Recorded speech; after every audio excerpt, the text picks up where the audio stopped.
banana bread loaves. We're gonna fry up some chicken for a chicken salad with a kind of a homemade balsamic dressing. So let's start by getting our bananas in for our banana bread. Black bananas or brown bananas are the best bananas for banana bread. I pop mine in the fridge to kind of keep them from going moldy, but these are gonna be the sweetest. So this black color comes from the sugar, and it will make the best banana bread. You have to use overripe bananas or your banana bread won't be very good.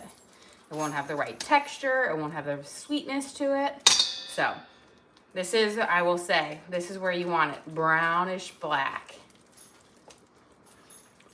So we're gonna use 6 bananas because we're making about 8 mini loaves, which is kind of equal to 2 kind of smaller loaves, 2 smaller big loaves. Okay, get these last things and then I can throw it away. Look at all that kind of caramelization there. That's the sugar syrup on it. That means that's gonna be super sweet in our banana bread. So it's perfect.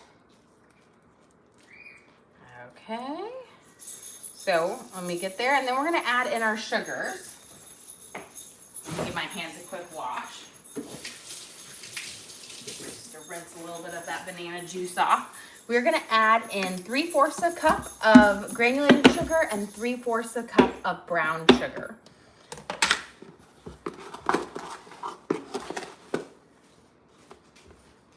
Perfect. So we've got 3/4 of the granulated. And then we're gonna do 3/4 of brown sugar, and you're gonna want that packed in, so firmly packed.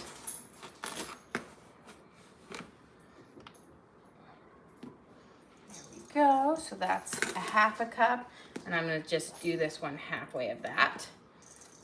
So 3/4 of a cup.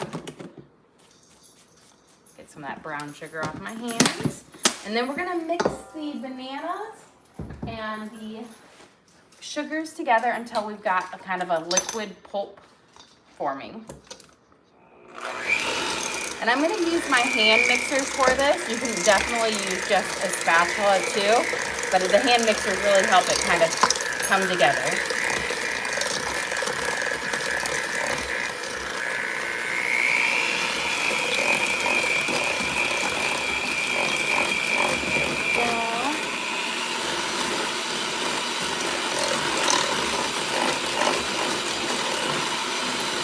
Now when I add my butter in here in just a little bit, then I'm gonna switch to my spatula when we get to the flour part because I don't wanna overmix it. But for now, we're good with the hand mixers. We're gonna add in 2 eggs.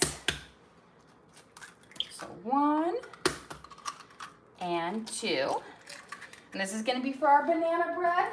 And then we're gonna make our kind of our fried chicken salad. So I was sitting there and I'm like, oh, I'm kind of craving fried chicken salad. I don't know why. We had pickle chips last night and I think those just remind me of a fried chicken salad. We're gonna use a tablespoon of baking powder.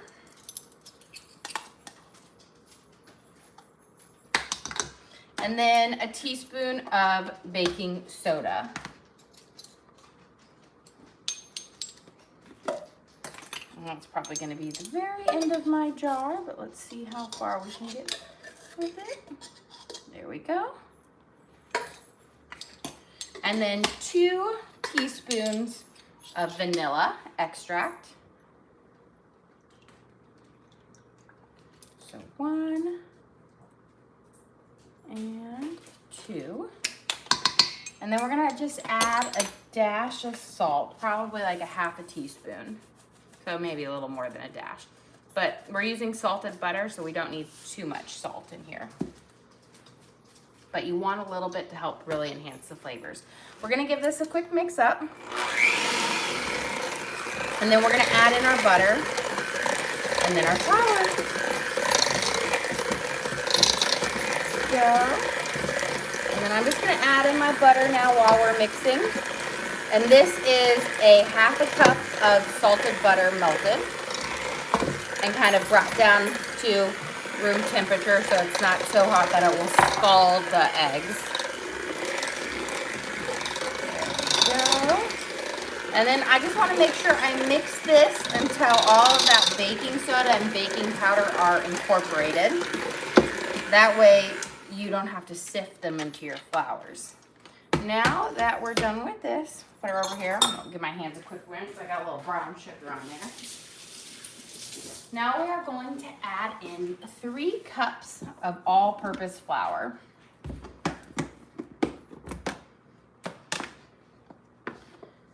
Okay.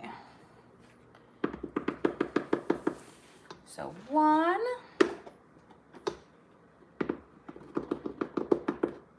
2, and 3. Slide this over here.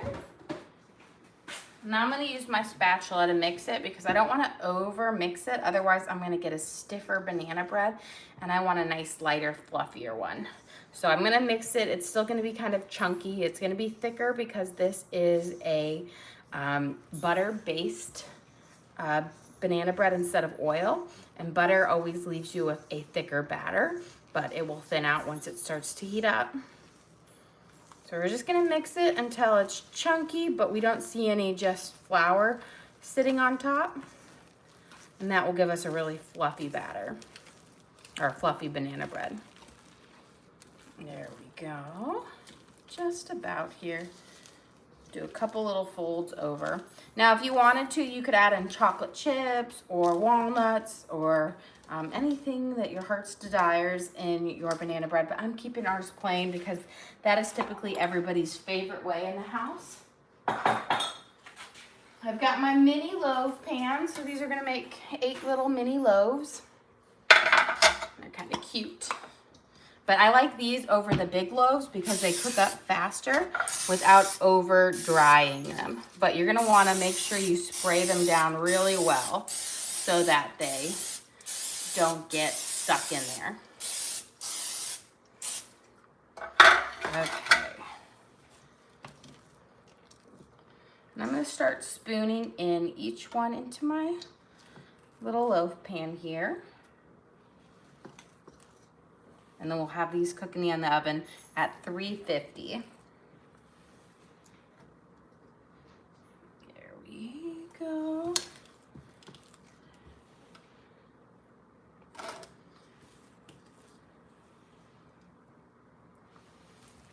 And again, I'm just doing a big spoonful. We'll even it out once we've got our last ones in.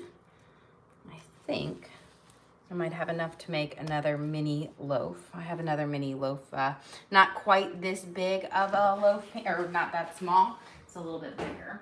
Let me grab it. Where did it go? Okay. I guess I don't see it. So we'll save it for a second round. We'll even it out. I'll save this up. We don't have that. Must be somewhere else. Little Jackie likes to get into my cabinet. So I'm gonna just even this out a little bit on each one. There we go. And then we'll give it a couple shakes and then we're gonna add this to the oven at 350. And it's gonna bake for about 20 to 25 minutes. Doesn't need nearly as long as traditional banana bread, which takes about an hour. But I feel that's, that always makes such a dry banana bread. These stay really moist. Okay. I give my hands a quick rinse. We're gonna give it a good shake. That just prevents any air pockets from forming. And then we're gonna pop these in our oven at 350. So you see here, I've shaken them out and they've all kind of gotten down flatter now. That just kind of helps with that process. Clean it up. I'm gonna put these on the top rack. And I'm gonna set my timer for about, I'm gonna do 22 minutes. And that way I'll know they're just about ready there. We'll check on them when we put we're gonna make some croutons here. So we'll check on them then as well. Let's get our croutons going. So I have some leftover sourdough bread. I'm gonna cut it up and then we're gonna dress it up and we'll put them in there because this is gonna go on our salad. So we're gonna start out by kind of making some slices in our bread. This is great to use up some leftover bread that you have. Here, this might be easier to cut it there. We're just gonna cube it, then we're gonna toss it with some oil and spices, and then we'll bake it until it gets nice and crisp. And the thing is, when they come out of the oven, the croutons will be soft, but once they've cooled down, they'll harden up and they'll crisp up. So a little bit of bread can make a lot of croutons. Sourdough bread makes the best croutons, in my opinion. You have a question? Are you making a chicken Caesar salad? Kind of like a Caesar salad. I'm not making Caesar dressing. I'm gonna make kind of a creamy balsamic dressing, but kind of just like a Caesar salad. We'll throw on a couple other veggies as well. But I love croutons. My kids love croutons. My oldest daughter doesn't believe a salad can exist without croutons. She's always like, where are the croutons? Anytime I serve her a salad without croutons. And it's really funny because we'll, buy store-bought croutons plenty of time. And my kids will just eat them as if they're like a cracker. They'll grab the bag of croutons and they're just eating them out of the bag. And I just think it's very odd, but I mean, croutons are delicious. So we're just cubing these up into nice little bite-sized pieces. I will say with homemade croutons, don't get them too large because otherwise they're really hard to eat when they're too big to really bite into with a fork. So try to go smaller. And they're very filling. And I will say I also enjoy eating these just straight up instead of also in a salad, just snacking on them because they're delicious. Okay, we've almost got all of these guys cut up. But anytime you make like a savory bread, this is perfect for it. Like a savory sourdough, it will go, I've done like my pesto sourdough and I've turned them into croutons, sun-dried tomato. They make great croutons. Okay, we're gonna place this on my baking sheet here. Get all those little crumblies. And then we're gonna kind of make a little pile here. That way the olive oil can kind of coat it.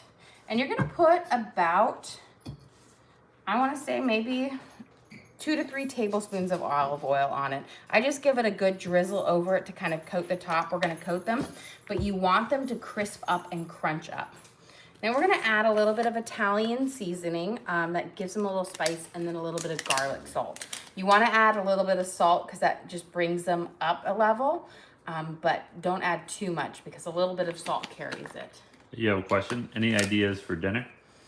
I'm still processing what we're having for dinner. I did go shopping earlier today, so I'm fully stocked, but I haven't just landed on it yet. It's gonna be how I feel.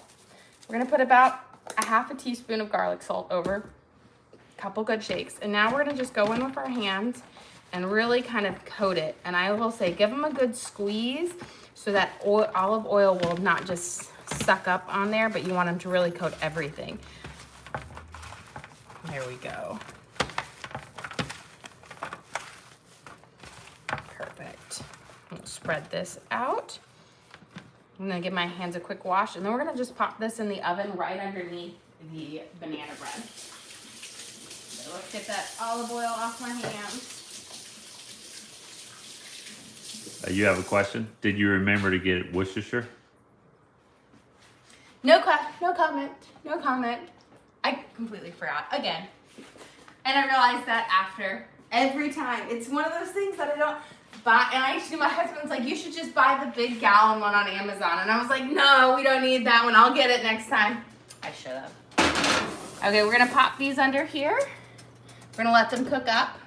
We'll come back in like 10 or so minutes on there.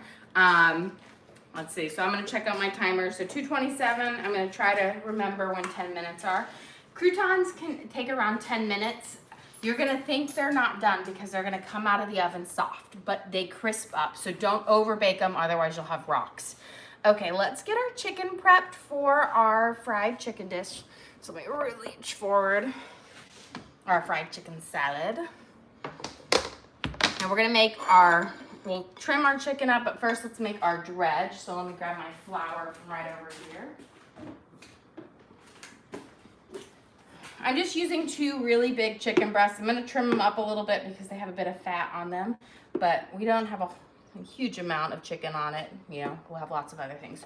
So I'm just gonna start with maybe like 1 1/4 cups of flour. I did remember to buy paprika and onion powder, so I got most of my stuff on my list, but not that. And I keep saying, I'm like, oh, I really need to get one because I'm gonna need this on the camping trip because it will, Worcestershire makes everything taste better, especially grilled food. We're gonna add in about a tablespoon of onion powder. It's gonna give it a nice flavor, nice savory flavor. There we go. Paprika is gonna give it a nice golden color, and it has a really savory flavor to it, but it's so mild, but really it takes you from like a blonde fried chicken to a nice like golden brown, assuming I can open this guy. There we go. So we're gonna put in about a 1/2 tablespoon. You don't need much to give it that nice color. And then we're gonna use some black pepper, give it a little kick. Not about a 1/2 teaspoon, not maybe a little bit more. I'm a spice baby, so I don't handle a lot of spice, but you need it a little bit. I love pepper now. We're gonna add in a little bit of Mrs. Dash's, not Mrs. Dash's, some garlic salt. And this is where your chicken's gonna get the saltiness, so you're just gonna add in about a 1/2 tablespoon. And then I'm gonna use, this is the Costco version of Mrs. Dash's original blend. We're gonna use about a tablespoon of that. Don't feel like you've overspiced it because you want a lot of spices in the breading, because that is what's gonna flavor your whole piece of chicken. And you don't wanna have a bland piece of chicken because there's nothing you can do after you fried it other than dip it in something. So we're gonna mix this up. We will add in some panko breadcrumbs after we dredge everything, but I'm gonna make sure, I just wanna get everything ready. There we go. Kind of mix it. A lot of times the spices like to hide in my corners of my bowl. There we go. So you can even see that paprika is already turning that flour kind of a pinkish color, and that's gonna give you just a lovely golden color. Oh, double eggshell.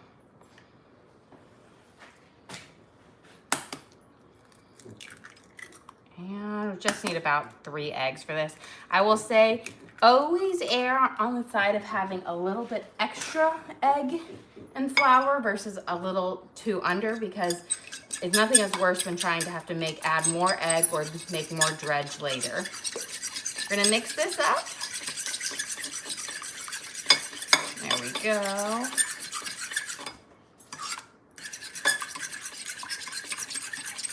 I just want to make sure I have no big egg whites in there, because otherwise what will happen is the egg white will come with the chicken and you'll have a big slimy spot. And then let me grab my panko breadcrumbs. I'm going to get it ready to add in for the second part. And these are seasoned ones, but they're going to give you that nice crunch. Okay, let me take my chicken here.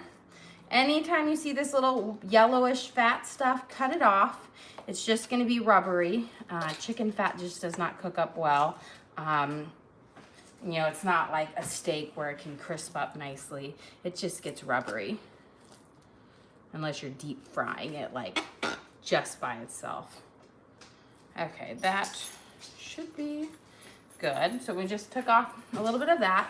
Now what I'm gonna do is I'm going to fillet my chicken in half so it's thinner, so we don't have these really big chunks.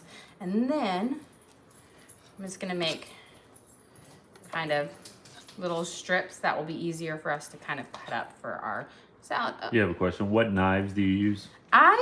My knives are Wusthof Classic.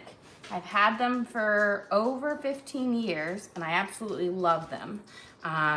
You know, I sharpen them probably like once a month or so once I notice them getting a little dull and they're cutting.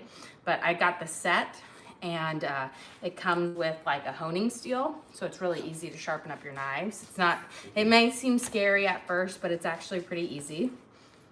And I love them, hence they're still doing great how many years later, you know what I mean? I did add them to my Amazon storefront because people ask me about them a lot. Love them, love them, love them. They are worth their money.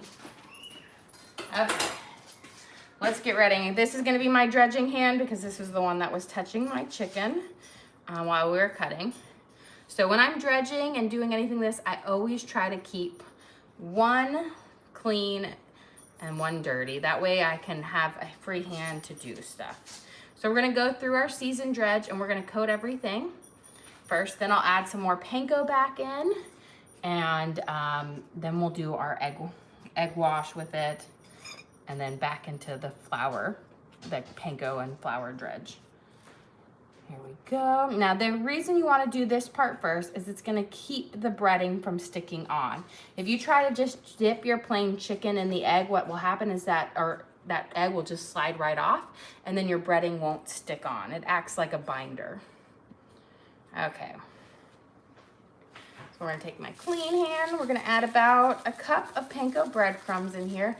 I like seasoned. I think it gives it a little bit more flavor, but plain also works. I'm gonna mix it up. You can also use regular breadcrumbs, or if you're in a pinch, you can do like crushed crackers. They all work well. There we go. Now we're gonna go into the egg, and you're gonna just see how it just sticks on there nicely. And then we're gonna go over onto our breading. And then what I do to help keep it stick on is I just really smush the breading down onto the chicken, and it's just gonna help it stick better. So into our egg we go. And over. I find, you know, I feel like back in the 90s, shake and bake was so popular, but it doesn't give you that really thick, crispy coating, which I love. And so I find this is the best method. It's a little bit longer, a little bit more labor, but I think it gives you a better product overall. Here we go. We're just gonna press this down.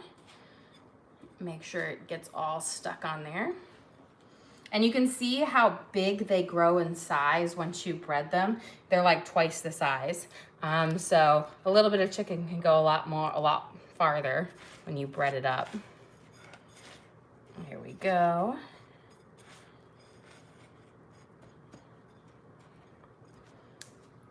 And once we get this kind of coated and breaded, what we'll do is I'll put my oil in, and we'll go grab our what are those called? Croutons. There we go. Croutons out of the oven because it's almost been 10 minutes. And then we can start making up our salad and our dressing, and our banana bread should be soon, and then our chicken done. Okay, here we go. When I will say, when you're doing chicken, do cut it in half, make it thinner, because otherwise you have to cook it so much longer, and then you risk either burning the outside of it because you cooked it so long, or you think you've got it cooked all the way done, but then it's raw in the middle. So I always cut mine in half. That makes it even thinner. You can even use like a meat tenderizer and thin it out even more if you want to, but I find that this thickness works really well. It cooks up, especially when you do about 350 for the oil heating. Okay, we've got our chicken here. I'll clear up this dredge and wash my hands. We got our oil going, and then we're gonna pull out our croutons. Okay, I'm gonna turn on my skillet here. This is just a non-stick hex-clad 12-inch frying pan. And then I'm going to add just enough oil to kind of coat the bottom of my pan. I don't go super high in my oil because I don't keep it, and going halfway is more than enough on the chicken. But you don't have to fill up your pan all the way. We're gonna let that warm up. Put my chicken right here. let me wipe this down, and then we're gonna go grab our croutons, and we can sneak a peek at the banana bread, see how it's going. Luckily, that's one thing I love about the mini loaves pans is it cooks it so much faster, but it keeps the whole thing so much more moist versus if you do it with the other one. Let's go grab our croutons. They've been about 10 minutes. Ooh, we're stuck. Too many oven mitts. Okay, look at our banana bread. It is puffing up lovely. We've got our croutons here. Now again, when you first pull them out of the oven, they're gonna be softer, but they do crisp up and get harder once they've cooled. So don't try to crisp them until they're hard. Then what's gonna happen is you're gonna have a rock once it's finally cooled. Okay, we're gonna let that warm up. While that is warming up. You have a quick question. What kind of olive oil do you use? I honestly use a variety of it. I buy what's on sale. This one's is the Graza, but I also love Kirkland's olive oil. I typically just buy the one that's on sale. Unless I'm using it to dip my bread in, then I'll look for a fancier one, an extra light one or whatnot. But most of the time I just like butter on my bread, so I'm not using it, that way. Okay, let's get our romaine chopped up and added into our salad. For our salad, we're just using 2 heads of romaine here. And we're gonna add them in. I find heads of romaine stay fresher much longer than if you buy the bag. The bag, I think, goes brown really easy, which is just the natural sugar in the lettuce coming out and turning the edges brown. But my kids are like, oh, it's a little bit brown. It's completely ruined. So I like to buy the big heads because they'll stay fresh for a while. Because it's once you make the cuts on the lettuce or they get a rip, that's when they start to go brown. So we're gonna bring that out. You have a question? For the breading, did you use flour? Yes, so I used flour and then I added panko breadcrumbs for the second kind of coating in it. And then they'll crisp up nicely. I have done it with almond flour, which works really well as pork rinds. If you do pork rinds, you don't wanna bread them until right before they're going in because they can get soggy really quick. Okay, we're gonna add in a little bit of some tomatoes for our salad. I'm just gonna keep them full today. And add them all in there. Oh, just save a little bit. Okay, we have that. Let's make our salad dressing real quick. And so I always love to make myself like homemade salad dressing because I think it tastes so much better. I feel like store-bought really is chemically tasting. And once you start making homemade salad dressing, it's so easy. So we're gonna do kind of a creamy balsamic. So we're gonna use half of our base is gonna be with mayo, which is like what you would do with a ranch too. But it's gonna give it, that's just, my kids like a creamier dressing. When I was in college they have a salad bar there, I'd always mix half of their buttermilk ranch with their balsamic and it was so good. So this is kind of like my variation of it. We're gonna add in a little bit of cream here. You could use buttermilk as well, or I've got just a little bit left, so we're gonna use just the rest of this. Is about a tablespoon, but it will help thin it out. But we're also gonna be using balsamic vinegar and lemon juice. So that was about a tablespoon of cream. We're gonna add in about 2 tablespoons of balsamic vinegar. You could also use red wine vinegar if you wanted, or white wine. Apple cider it's not as nice tasting, so I kind of steer away from that versus, I feel like it tastes better with a balsamic. It has a slightly nicer flavor. We're gonna add in some fresh lemon juice. And I'm gonna check my oil, see if it's nice and hot yet. So right now, this is a pretty juicy lemon, so I think I might get away with about a half. I want about 1 to 2 tablespoons of fresh lemon juice. Let's see, I'm gonna drop some of that lemon juice in here. Look how hot that is, that's perfect. So we're gonna add our chicken in. If you drop, that's the way I test, is I just drop a little of water in it. And if it sizzles right away, that's when I know that it is ready to start frying. And then I'm gonna turn my my stove down to about a 5 because I don't want, again, to burn it. I wanna cook it more low and slow.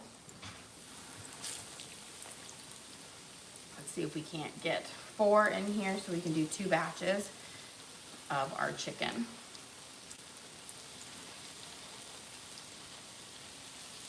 There we go. And then we'll let them cook for a couple minutes, and then we'll flip them and let them cook a little bit more on the other side. I'm gonna grab a baking sheet, and I'm gonna line it with paper towels so that when we take it out, we're gonna put it on the paper towel so that it stays nice and crispy and it soaks up any of that extra olive oil. It keeps the chicken from being greasy and keeps it crisp. You have a question? How do you keep the breading from falling off while you cook it? That is how you do the dredging. So remember when I coated everything in flour first and then did the egg and then did the next coating of the flour and panko, and I really pressed it on? That first coating of flour creates like a cement that holds it on. And then your trick is to not mess with it. So just fry it and then flip it once. The more you play with it in your pan, the more likely it's gonna fall off. So you've gotta be a little bit more gentle with it as well, but it should stick on fairly well. I'll get like a couple little things that fall on, but the whole breading should stick mostly. Okay, for our dressing here, we're gonna add in 2 green onions. I'm just gonna leave off the very white tips because they're gonna be pretty astringent, and I don't want, there'll be too strong of a flavor for our salad dressing. You could also use chives for this. And then once I get these chopped up, we're gonna go grab those banana breads because they are sounding the alarm. So we'll get this chopped up first. Luckily with banana bread, you've got a good window of time before you go overdone. It's not like a macaroon where you've got 30 seconds to get it out before you've ruined it. Okay, we're gonna do a nice fine mince on this. That way I don't have any just big pieces of green onions. There we go. Let's go grab our banana bread out of the oven.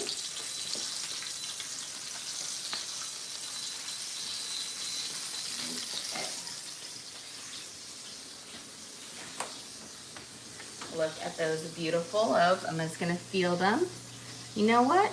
I feel like they might need, I'm gonna rotate it maybe a minute or 2 more. I can always tell is when that dome on the top is firm, and these have a little bit of a smush. So if you take them out now, what will happen is they will cave in because that very center patch isn't cooked all the way. So we'll let it sit in for 2 to 3 more minutes. I filled them up a lot, so it might take a little bit longer, but don't take them out early. I always say, give them a little tap, and if it's not firm, let it bake a little bit longer. Otherwise you're gonna get a gooey center in it. Let's add in our green onions here. And then I've got some parsley as well. I'm just gonna pull off any big stalks of the parsley so it's not super chewy. Now you could also use dry herbs for your salad dressing if you want. Then it will actually last a little bit longer in the fridge if you don't finish it up. But I think fresh herbs just gives you that really fresh flavor on here. And we're just gonna use kind of our basics here, just parsley and green onions. But a lot of times I'll also add in oregano, basil, thyme. Those all play really well in it. We're gonna mince these up again nicely because we don't want to have any big leaves in our salad dressing. You have a question, do you prefer green onions or chives? You know what, it depends what I'm cooking. Green onions have more of an astringent flavor. And so if I'm gonna do like a Mongolian beef or saute them up, those green onions will really be better. They'll hold their flavor better. Chives are great in sauces and dips, salad dressing. I probably would put a chive in here over a green onion, but I don't have any chives right now. They're more delicate in flavor. They have more of a stronger flavor, but green onions have an astringent flavor that gets a little bit better with cooking. Okay, and now we're gonna add in a little bit of garlic salt and a little black pepper. I want about a teaspoon of garlic salt because we made a big batch of dressing here. And then we'll do just about a half a teaspoon, maybe a fourth to a half of black pepper. You don't want too much because it can overpower. Get this out and we're gonna put the lid on and we'll give it a good shaky shake.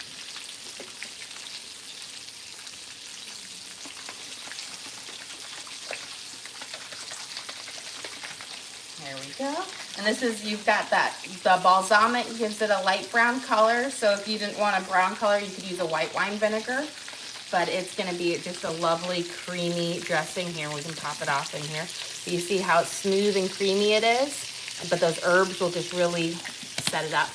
The longer, like after about 5 minutes, it's gonna be so delicious. Those flavors will really enhance in there a bit more. Okay, let's flip our guys.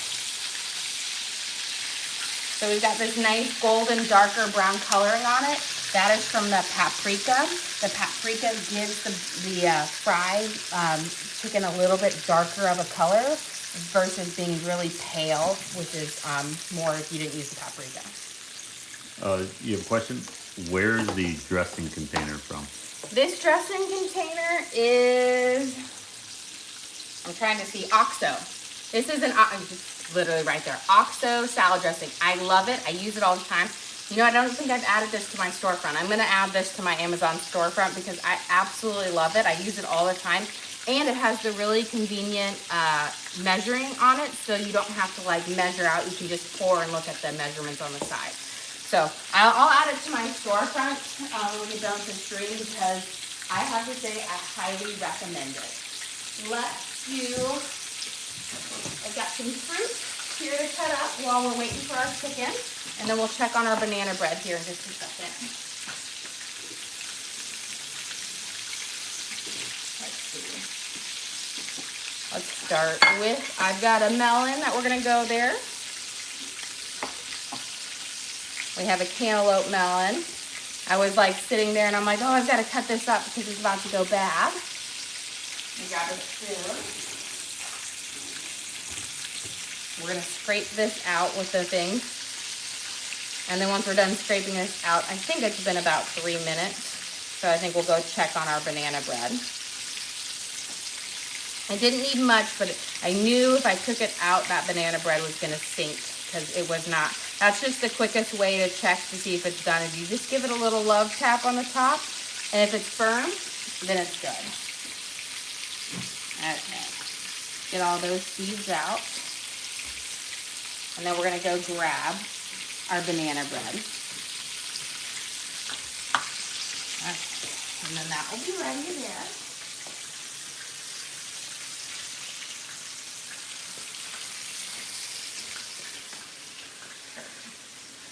Yep, these are much firmer on the top. You see, I'm not really getting any bounce back when I tap them.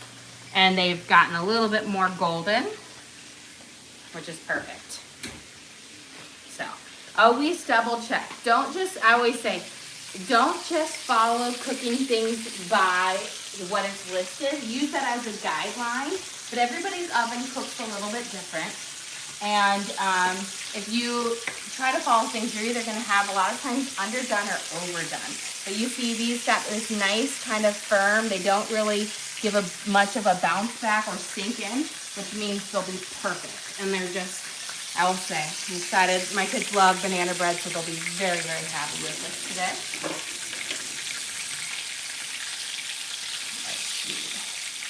I've got it nice. So when you take your chicken out of the fryer, place it the oil side down because that's going to help soak up as much of that oil as possible. I'm going to let these cook a little bit longer. That one was done.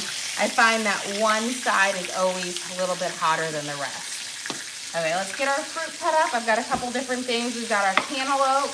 We've got some golden kiwis, green kiwis, and strawberries. So we're just gonna kind of make a fruit salad here. And then I've got a couple parts of this cantaloupe that went a little bit far. Oops, don't want to lose the oil on me. So I will say, this will save you an arm and a leg, and I know I've said this several times before, so all my regulars know it. Cut your fruit up at home. Don't buy it pre-cut. It will save you lots of money. And there's like a little trick. So I always cut it in little slices like this, and then if you make your little cuts through it, your melon's gonna fold flat like this, which means you can just take your knife and slide it across, no problem. And it will come up nice and easy. You don't have to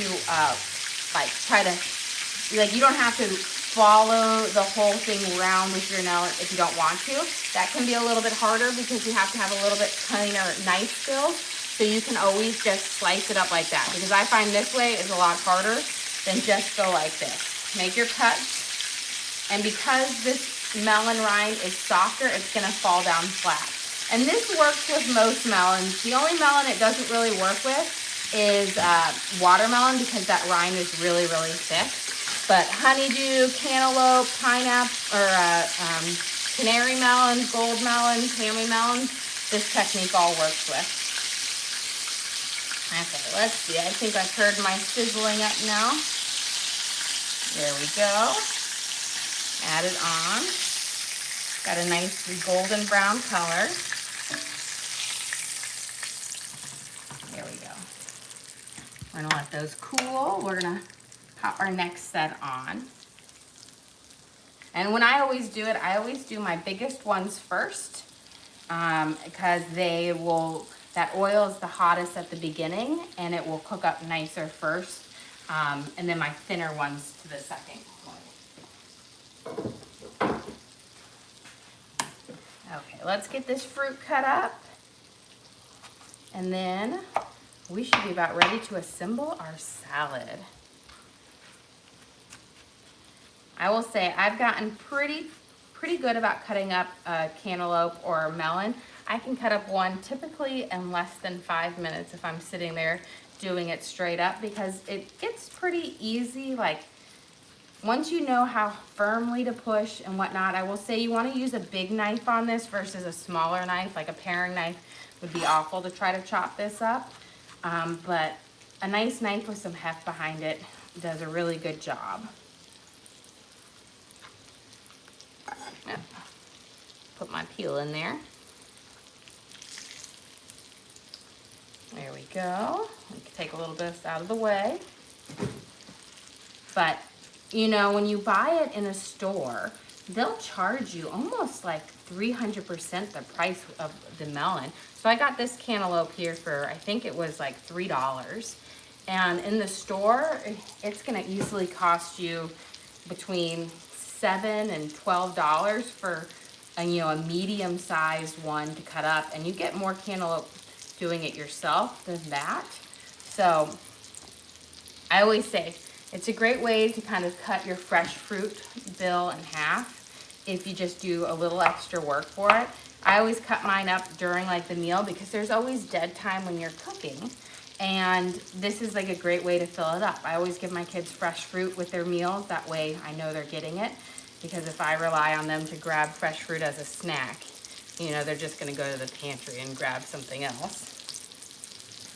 And it's really in no time that you'll have this cut up. Pineapple too. Pineapple, I think, is the worst offender of how expensive they overcharge. But once you learn how to cut up a pineapple, it's really easy. It's actually easier than a melon.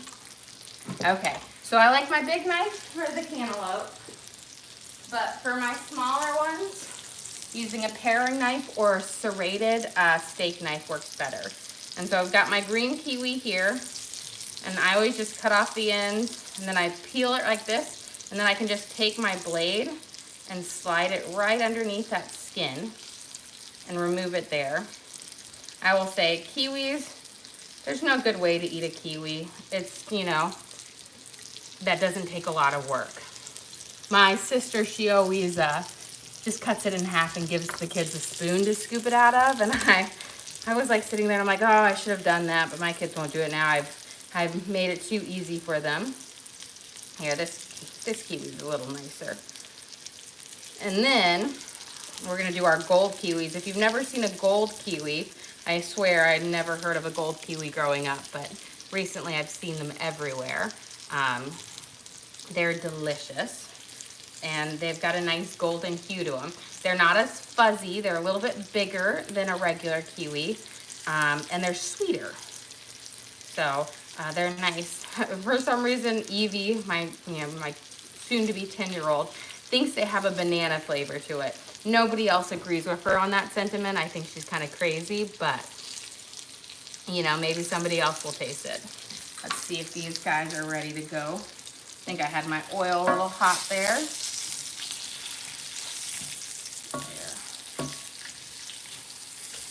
I'm gonna turn it down. I must have bumped my oil there. It was at 6 and I normally keep it at a 4, but we saved it before it got too dark, so that's good. Okay, get this cut, and then we will be ready for our salad because those are going to be done in just a second here. We'll serve up. There we go. So we got our golden kiwi, which if you don't like regular kiwis because you think they're too zingy, try a golden kiwi. They're actually really delicious. Okay.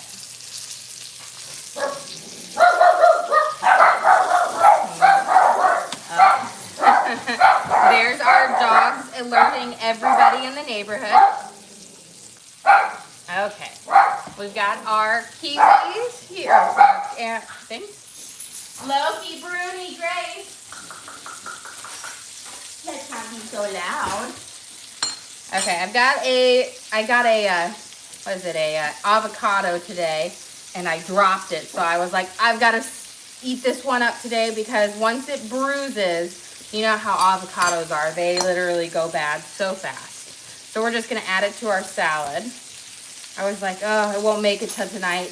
It will be completely brown, and you can already see it starting to go brown. And I dropped it like not even an hour ago. That's how delicate avocados are. They go from being like perfect to being smush brownie grossness.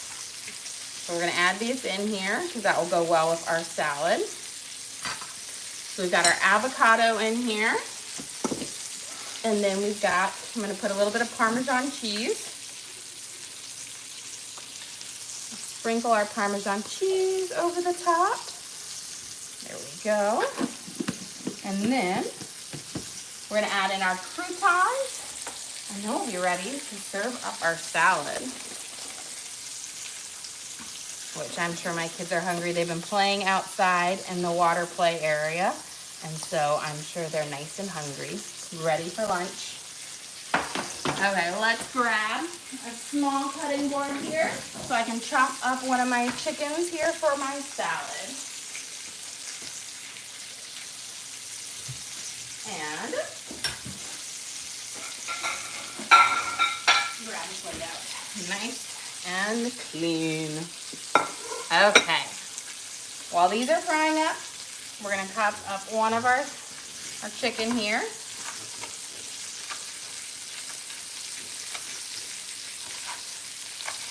You can see nice, tender and juicy, cooked all the way through, but still very juicy, which is the best. And you can see the steam coming out of it. So let's serve up our salad. So we've got just a really basic garden salad. We've got tomatoes, some avocado in there, and of course, our sourdough croutons. We're gonna fill up half our plate with this because this is kind of the bulk part of our lunch. And then we're gonna add our chicken right on top. Don't forget our homemade balsamic dressing, nice and creamy. We'll drizzle that over the top. And then we'll serve it up with a big scoop of our fresh fruit. And then last, but definitely not least, we're gonna throw in our banana bread. Look at these gorgeous banana breads. See, waiting that extra minute allows them to not sink down. Golden, perfect crust on the outside. Now you guys ready? We have it on here, but I'm gonna show you guys. Look at that, how gorgeous and delicious that is. Just scrumptious. Well guys, thank you so much for joining us here today. Don't forget to like and subscribe. I try to do live cooking shows every single day, show you what we're making for our family, and hopefully teach you guys something along the way. Again, if you want to recreate any of our recipes at home, you can just go to the link on our page and just search for the title of what we cooked. So this would be like a fried chicken salad. And then we also have our Amazon storefront. So if you saw any of the cool gadgets we were cooking with, our pans or our spatulas or stuff like that, or I'm gonna add the salad dressing thing to it, you can check that out as well. I try to add in there. But guys, thank you again for joining us here today. Don't forget to like and subscribe.